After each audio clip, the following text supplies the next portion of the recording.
जय जिनेंद्र, मैं हूं नीता जैन और आप देख रहे हैं श्रीफल जैन न्यूज का इवनिंग बुलेटिन।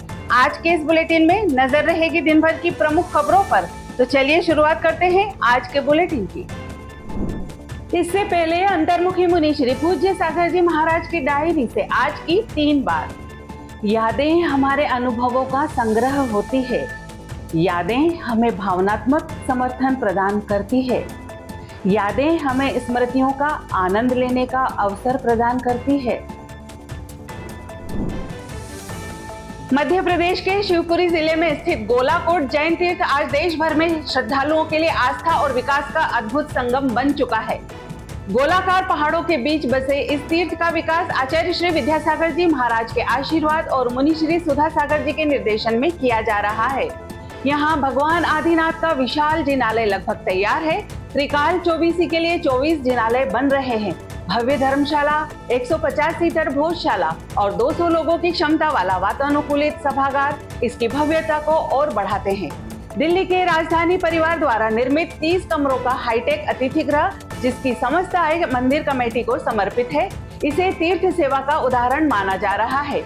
हेलीपैड, लकड़ी से बनी 25 संत कुटिया और स्टेडियम जैसे खुले प्रवचन सभागार ने इस स्थान को आधुनिक सुविधाओं से युक्त आध्यात्मिक स्थल में बदल दिया है। यहाँ भगवान आदिनाथ के अतिशयकारी दर्शन श्रद्धालुओं को अद्भुत अनुभव प्रदान करते हैं। गोलाकोट अब केवल तीर्थ नहीं, एक जीवंत चमत्कार बन चुका है। बेड़िया से विहार कर मुनि पूज्य सागर जी महाराज का सनावद नगर में भव्य मंगल प्रवेश हुआ। डोल, नगाड़ों और पाद प्रक्षालन के साथ नगर वासियों ने श्रद्धा से स्वागत किया। इन दिनों नगर में आचार्य श्री विनम्र सागर जी महाराज सत्संग पहले से ही विराजमान है। मुनि श्री के स्वागत हेतु आचार्य संघ के मुनि भी पधारे। दोनों संतों ने धर्म सभा को संबोधित किया। मुनि श्री पूज्य सागर जी ने कहा, पाप के 108 रूप हैं, जिन्हें दूर करने के लिए धैर्य की आराधना आवश्यक है। साधु संतों की सेवा और आहार विहार में सहयोगी बने, यही सच्चा पुण्य है। श्रद्धा सभी के प्रति एक समान और सच्चे भाव से होनी चाहिए। आचार्य श्री विनम्र सागर जी ने कहा, आत्मज्ञान जरूरी है। तृप्ति भाव से किया गया दान ही सबसे बड़ा धन है। दीक्षा एक से मिलती है, वही आचार्य कहलाता है। साधु को आहार देकर हम अपार पुण्य अर्जित कर सकते हैं। संतों के इस मिलन से नगर में धर्म, ज्ञान और श्रद्धा का उजास फैल गया। इंदौर के जैन मंदिरों में काम करने वाले पुजारी और कर्मचारी निःशुल्क ई श्रम कार्ड बनवा सकेंगे। इस कार्ड से 60 साल की उम्र के बाद 3000 रुपए मासिक पेंशन, दिव्यांगता पर 1 लाख और मृत्यु होने पर 2 लाख रुपए बीमा का लाभ मिलेगा। कार्ड बनवाने के लिए आधार और बैंक खाता मोबाइल नंबर से लिंक होना चाहिए और मासिक आय 15,000 से कम होनी चाहिए। अपील की गई है कि सरकारी लिंक पर जाकर फॉर्म भरें और जरूरतमंदों को इस योजना से जोड़ें। इंदौर के कालानी नगर स्थित श्री आदिनाथ दिगंबर जैन चैत्यालय गुप्ती सदन में शुक्रवार से त्रिदिवसीय वार्षिकोत्सव शुरू हुआ।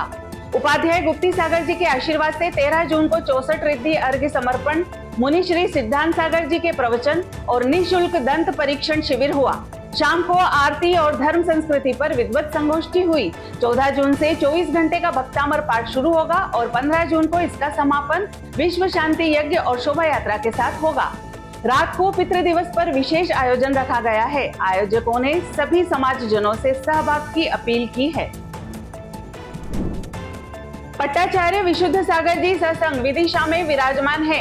विचित्र बातें के प्रणेता सर्वार्थ सागर जी महाराज ने प्रवचन में कहा, हर धोखा एक पाठ है और हर पाठ एक नई शक्ति देता है।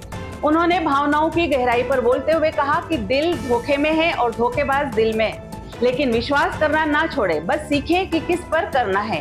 अंत में उन्होंने संदेश दिया, जो दिल तोड़ते हैं उन्हें माफ कर दो और जो दिल जोड़ते हैं उन्हें कभी मत खो। दौंड महाराष्ट्र में मुनि श्री जयंत सागर जी महाराज का 29वां अवतरण दिवस 14 जून को भक्ति पूर्वक मनाया जाएगा। भिंड में जन्मे विशाल ने 2022 में रायपुर में आचार्य श्री विशुद्ध सागर जी से दीक्षा लेकर जयंत सागर नाम धारण किया। सरलता, साधना और सौम्यता की प्रतिमूर्ति मुनि श्री आज गुरु आज्ञा को जीवन का सार मानकर जिन धर्म की प्रभावना में लीन हैं, उनके अवतरण दिवस पर भक्तों ने मंगल कामनाएं अर्पित की है। आज के लिए फिलहाल इतना ही। कल फिर मुलाकात होगी इसी समय पर। आपके पास भी जैन समाज से संबंधित कोई भी खबर आए तो आप दिए गए नंबर पर अवश्य भेजें। साथ ही हमारे YouTube चैनल को लाइक करें, शेयर करें, सब्सक्राइब करें और बेल आइकन को जरूर दबाएं। जय जिनेंद्र।